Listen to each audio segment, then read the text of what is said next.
Okay, so welcome back to our series on the steps in the settlement process. In this video, Lorn is going to walk us through what happens in the event that there's some issues or challenges that arise, and also what normally occurs in the next step in the settlement process.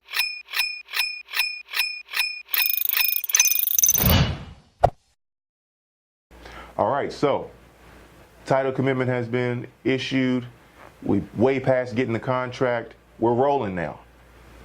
If for some reason there's a lien, a judgment, something pops up, what happens there? And if it doesn't, and things are going really smooth, because I know we're more than kind of like halfway through the process, well, what happens next?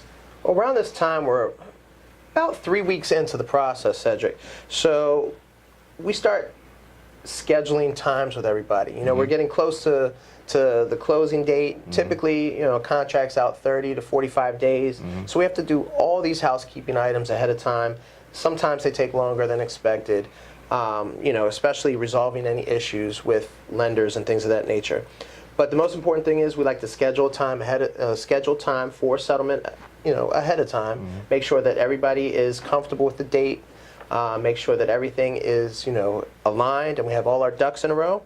We also confirm the closing disclosure with the lender. We confirm all the charges that are going to be in the closing disclosure, like agent commission. So for you, I know that, you know, that's how you know, get paid. sometimes we get paid for our service. So definitely we try to do that, make sure that all the commissions are straight on the buyer side and the seller's, the listing agent side.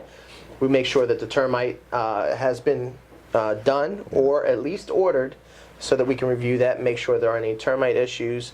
If anybody is offering a home warranty, sometimes agents offer a home warranty, or a buyer chooses to buy a home warranty. We get that information as to which home warranty they want to use. And if there's any other required payments from the lender or from the seller and the buyer that need to be taken care of ahead of time, we make sure that all our ducks are lined in a row so that when we get to week 4, we're smooth sailing. Okay, now, that's when things are going well. What if an issue pops up? If an issue pops up, it's our job to resolve that issue. So we take all the measures and the steps needed to make sure that that issue is resolved. It could be anything from calling the bank. It could be getting the information from the seller that we don't have. It all depends upon the issue. There's so many different issues that could pop up. We just take the necessary steps to make sure that it is resolved before closing. Okay. So after you got the title commitment, this is that part where you start to do that housekeeping, and if there is some crap that pops up, now you guys are really digging deep to make sure that stuff is resolved. And oh yeah. It's literally a bag of worms sometimes. Sometimes. You never know what might pop up. Okay, so maybe we'll talk about that in another video, all of the things that could happen, but this sounds like one of the most important weeks. It is one of the most crucial weeks because we're getting to the end of the process. Yeah. Now, I know you did mention like some of the things that could pop up. It just came into my head. You know, we could look at some things that might come up, or, you know, errors in the public record or unknown liens, which I touched upon in the beginning a little bit. But if there's things like that that really take more time, you know, encroachments or things like somebody doesn't know that there's an easement on their property for their, you know, for their driveway.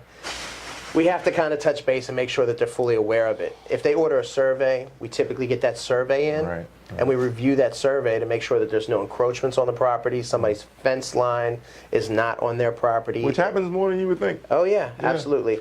So, you know, at that point we'll disclose it to both the buyer and the seller, and we kind of have to act as a, you know, hopefully we don't have those issues, but sometimes we'll act as a mediator in getting these issues resolved.